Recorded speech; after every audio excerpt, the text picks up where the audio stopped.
Hello and welcome to this week's episode of Cowboys Takeover. I'm your host, Jason Kent. With me, as always, the trusted, the esteemed co-host, Mr. Aaron James. Aaron, how you doing today, bud? I'm doing good, Jason. How are you? You know, it's a beautiful day. I just walked outside a little bit ago. The weather's not too hot, not too cold. It's just perfect, Got to have the windows open. Summer's here. I'm going to start complaining it's getting too hot soon, but I guess I'll take it over winter, I got my daughter her first icy of the season from 7-Eleven. Are you an icy guy, or what's your cold beverage of choice to cool off? When I was a kid, the Flintstones push pops. You remember those things that had the different colors? Dude, when I was a kid, those things were so good. They were delicious. Like, I loved the icy pops, the long ones, but then the things would always cut your teeth. Somebody just recently told me about something they did, cut it sideways or something like that, or cut off the edges. It always got me. That's why I stuck with the Flintstones push pop. It's much easier. Nice call, man. Nice call. You can't go wrong with a milkshake either. You know what I'm saying? That's the move, man. That's the move. But hey, listen. This week, we had a little bit mishap, a little miscommunication. Things went some wrong, but we're back with you with another episode of the Rivalry Roundup, and the schedule edition. And in this week's episode, we've already covered the Cowboys, and what we had them going this week. We are going to cover the Washington Commanders because they're a team I think this offseason had a pretty solid offseason when you look at who they were, and they only had 4 wins last year, and really none I think from week 10 on. So week 10, I believe they had 4 wins, going into week 10. So they, were a team that really people thought could take the next step, and they really struggled. But they brought in some additions. When you look at it, Aaron, they brought in Tyler Biadasz from Dallas. They grabbed Dante Fowler. Austin Eckler. I believe they grabbed Eckler. Wasn't Dorrance Armstrong was a Cowboy too, though, right? Yes. Dante, so, you grab those guys. Dante, you grab 3 Cowboys. I was going to get they get Eckler, they get Bobby Wagner. Zach Ertz isn't, what he once was, but he's still a player. They signed, I think I said Biadasz already, and then they also signed, he's probably not going to play much. You're not sure, Marcus Mariota. But they also brought in a quarterback in Jaden Daniels, who I believe was the Heisman Trophy winner last year. They brought in Jeremy Chin, who's a safety, who's definitely got some range. So they've made some pretty big moves, I would say. And when you look at the draft class, they took Jaden Daniels right in that first round, and they look like a team that could be players. Is that what you've kind of seen with their offseason so far? I mean, it's like let's not forget Dan Quinn, right, and Cliff Kingsbury as their offensive coordinator, who I thought really did a really good job and impressed me with what he did with the Cardinals and kind of turning that organization around. But we look at the names. I know we haven't gone through our bus of the fantasy football season, but Austin Eckler was my number 1 overall pick and was a complete bust. Yeah, and, not a fan of the Ecklers. I think his tank is empty, man. Like you didn't see any burst or quickness like we're used to. And I don't see any reason why he would be motivated to, anything that would rejuvenate his career at our nation's capital. And you kind of look at a lot of mid-tier guys. I mean, outside of Biadasz and maybe Wagner, I'm not seeing a whole lot of firepower. But what I will say is that for me, Jaden Daniels is the best quarterback, has the best chance of being this year's CJ Stroud. So he's my rookie quarterback pick for this coming season.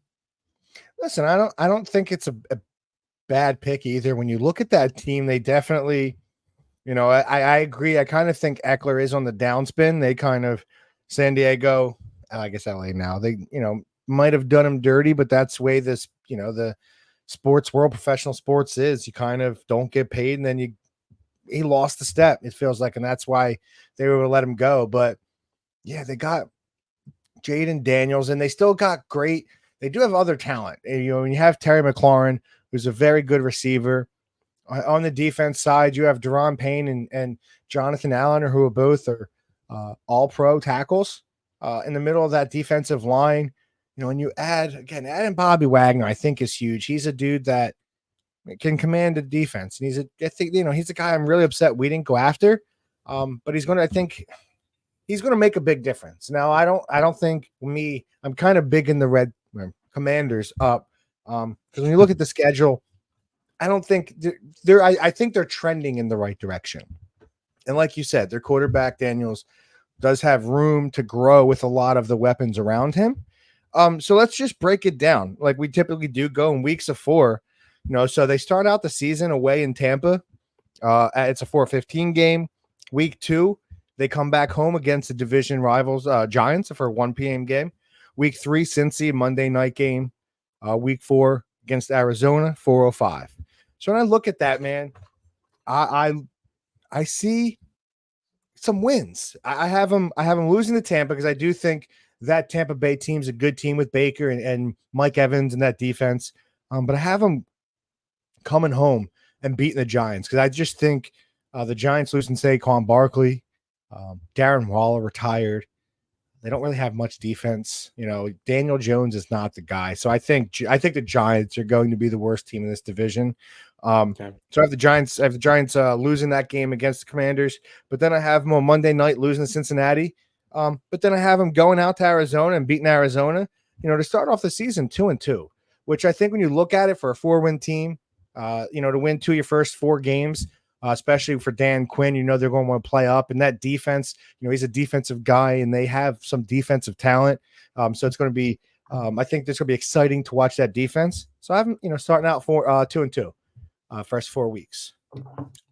I have them losing to the Cardinals, starting off at 1-3. You got to travel West Coast, and Kyler Murray's going to be back. I think he's going to have a bounce back season. So I don't see them going basically to the West Coast and coming out on top there. I do agree with you with the Giants. I think they're going to split, kind of 2 teams in the bottom tier of the NFC. So I see them splitting this year. So I got 1-3.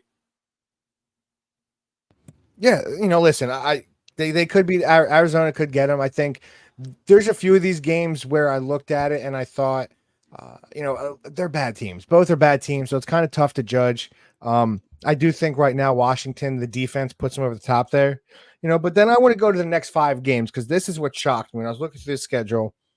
They don't have their bye week till week 14, which blew my mind.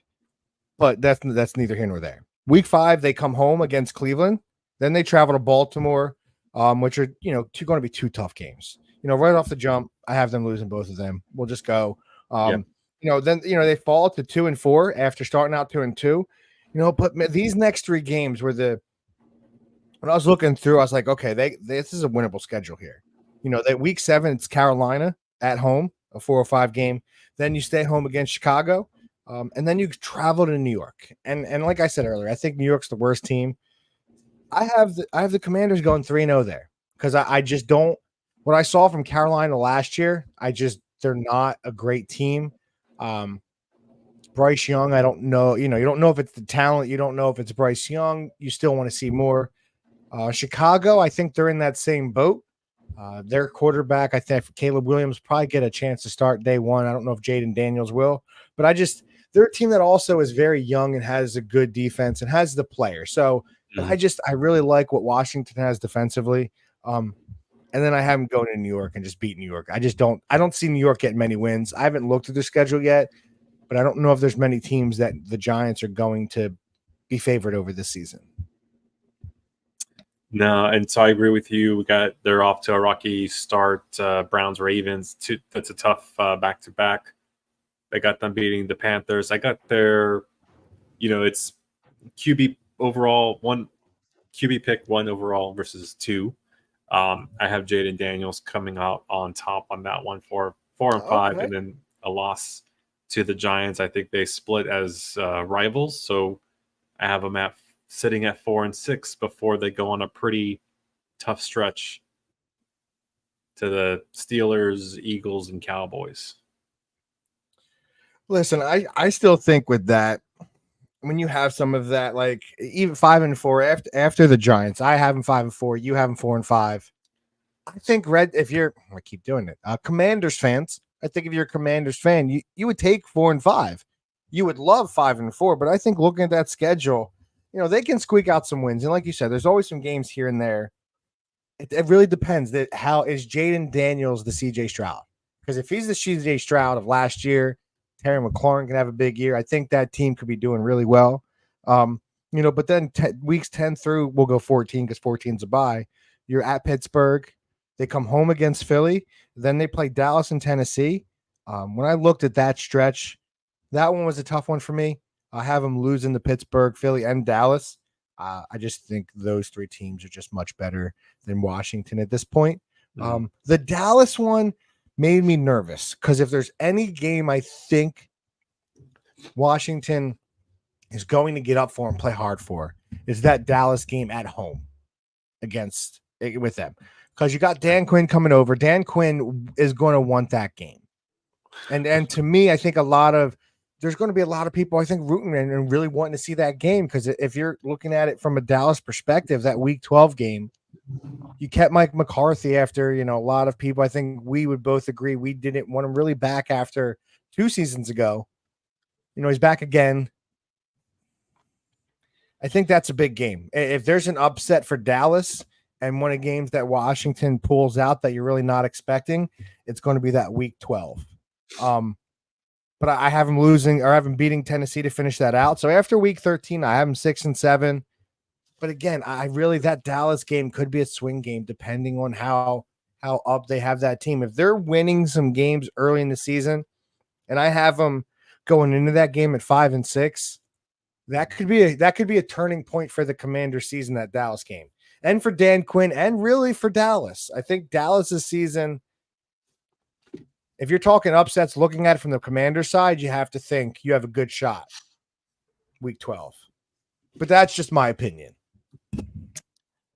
So I got them losing to Steelers, Eagles, Cowboys. I mean, the Cowboys get a really good turnout in a lot of their games, but in particular, probably more in DC than any other in the division. I do think, Quinn is going to, he's a player's coach. The players are going to be motivated to help him out with the win, but I buy that more if this is like in September. But at this point in the season, it's like, man, we're running on fumes almost. We're getting into, past the midway point through the season, and it's kind of like, we are what we are at this point. I don't know if they'll have enough juice to rally in the locker room, because going into that game, I have them at 8 losses already. So they lose to Cowboys, and they do come out with OW against the Titans. So going into their bye, I have them at 4-9. All right, so I have them at 6-7. I have that game a little more pivotal. I have them being 5-6 going to that game. So a win there puts them at 6-6. When you look at, you have Tennessee before the bye, a New Orleans team who you may be able to beat after the bye. So to me, my thought with that is, when I look at it 5-6, you're still in the playoff hunt. You're still right there. That could very well turn the Redskins or the Commanders and the Cowboys season both directions. If it goes bad for the Cowboys, I don't see it going that way, but it is one of those games where I think they have to look at it as a trap game. On Dallas side, you don't want to let that one hit you because you're a better team than them. I have no doubt. But listen, you have them. You said 4-9. I have them 6-7. So after the bye is really pivotal. Even 4-9, they were a 4-win team last year. So coming out of that bye, I think is going to tell a lot of who that team is. And it starts out Week 15 at New Orleans. Then they go home for 2 against Philly and Atlanta, and then they finish the season at Dallas. That Week 17 or Week 18 game. A lot of time you don't know for Dallas. That could be a big game. For Washington, it's probably not going to mean much. So they could play spoilers there. I don't think they do. as I do have them finishing out the season on a 4-game losing streak. I think all of those teams are just better. Atlanta's definitely improved with getting Kirk Cousins and just the talent they already have on that offense. And again, Philly and Dallas, we both know those are going to be two teams fighting for the best team in the conference, let alone that division. So, I think so. I have them going 6-11. So I think that's a step up. If Jaden Daniels is quarterback and he shows, he could be the future of that team for a team that hasn't really had a quarterback since, I guess you could say Kirk Cousins. RG3 had the big year, but Kirk Cousins kind of had a few years with Washington where he played really well. And they haven't really had anything since they've been searching for one. Drafted multiple quarterbacks in the first round since him. And it looks like they did hit on a kid. He played really well. It's not a kid who's a flash in the pan 1 year. Like, he played as a star. He has multiple years in college. So he's been around. So he comes in a mature player. He's not coming in, a guy that's had 1 year starting under his belt. So and the overall team, I think it's a very good team. That defense is very good. You just, again, if you don't have a quarterback and they don't have great offensive line play, it's going to be tough. Yeah, I have them finishing up actually 2-2. They beat the Saints. They beat the Eagles. That's their win of the year. They seem to always take the Eagles to, in extra innings and push them to the limits. But they lose to the Falcons and Dallas. So I have them finishing at 6-11 as well, which I find interesting because the over-under is 6.5. With 6.5, Vegas knows. Vegas just knows. Being the over 6.5 being the likelihood. So just barely. So 6-11. And look, it's like, how far is this team away from being a competing playoff team? You have a rookie quarterback coming in, and I think 6 is probably kind of rich because there's probably going to be some rookie quarterback mistakes throughout the season that cost them the game. I went and looked at the results last year. 11 one-possession games. That's a lot of one-possession games. Now, it depends on how good that quarterback is. Like, if you're telling me you started out the show saying you think he could be CJ Stroud, it's CJ Stroud is in a much weaker division. Indy's not kind of what they used to be. Jacksonville's good, but they're not all that. And I forget who the other team is in that division with them. Houston, Jacksonville, Indianapolis, and I have to go look it up. What's that division? NFL. Tennessee. Tennessee's not good anymore. But it's crazy because they were just out of like the best team in the NFL 2 years ago, with Derrick Henry and Ryan Tannehill. But they've fallen far. But listen, I do think when you're asking how far away are they, they're a quarterback and a few and an offensive line away. If Biotish can be a guy, I know they signed a couple offensive linemen.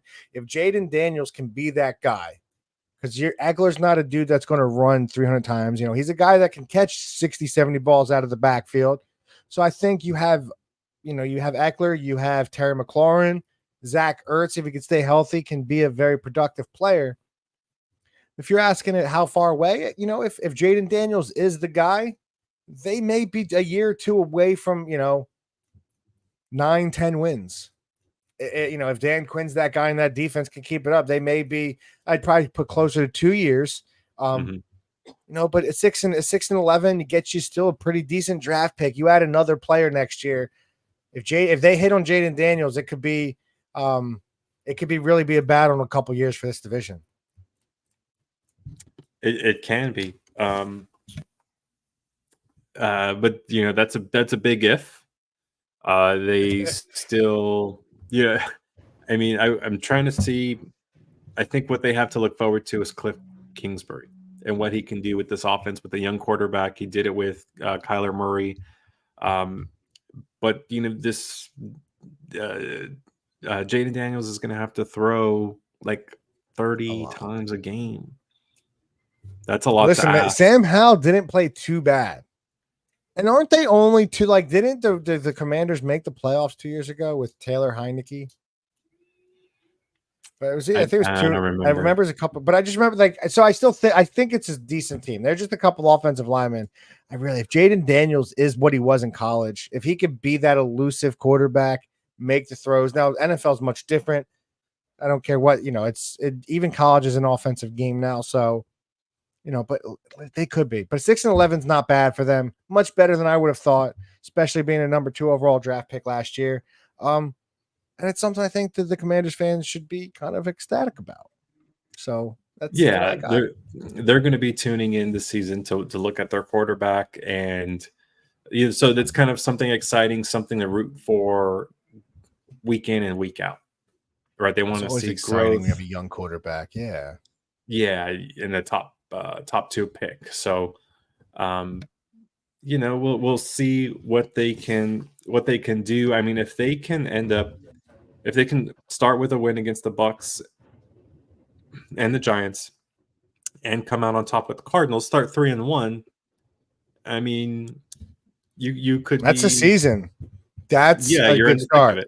Because the Tampa game isn't. I don't really think Tampa's that much better. I do think they're a better team. They have a good quarterback, but if to me that Tampa swing, I think if you beat Tampa, you start out the season 3-1, in my opinion, and that swings the whole season. So you're right. Listen, you can't argue there. They do have the Cliff Kingsbury. It'll be interesting to see if they go with Jaden Daniels to start with how well Sam Howell has played. And they did sign Mariota. I know he's not. He's not going to be what he used to be. He's not even, he's a good backup. So it'll be interesting to see how what they do with their quarterback. I think with Kingsbury, they'd want to give him the rookie right away, learn on the fly. I think that's the best move for them. Get him in there. If that's what I want, if I'm Cowboys, we draft quarterback too. That's what I want them to do. So I think that's what they should do. Yeah. So for you Commanders fans listening in, all your chips lie on week 1. That's going to determine your whole season. As for the Cowboys, I say what we should do. We go on this season, spend next year tanking for Archie. Go get Arch Manning. But that'll be a topic for another day.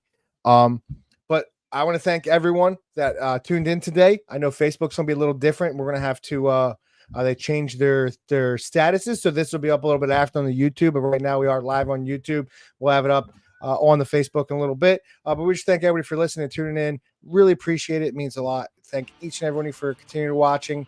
Man, we're excited. We'll come back. We'll post it out when I'm not sure if we're doing the Cowboys or the Giants or the Eagles next. But we will have an update for what team we're doing next. Again, it'll probably be another 2-week thing, and we'll come back out with that team. We'll definitely drop who we're doing and if there's a guest beforehand. So appreciate each and everyone for listening. Till next time, I'm Jason Kent. That was your coach, host, Aaron James. We both have the Commanders going 6-11. Hey, we'll take it. It gives us an easier road. Enjoy. Till next time, Cowboys Takeover Podcast. I'm Jason Kent. Enjoy your evening.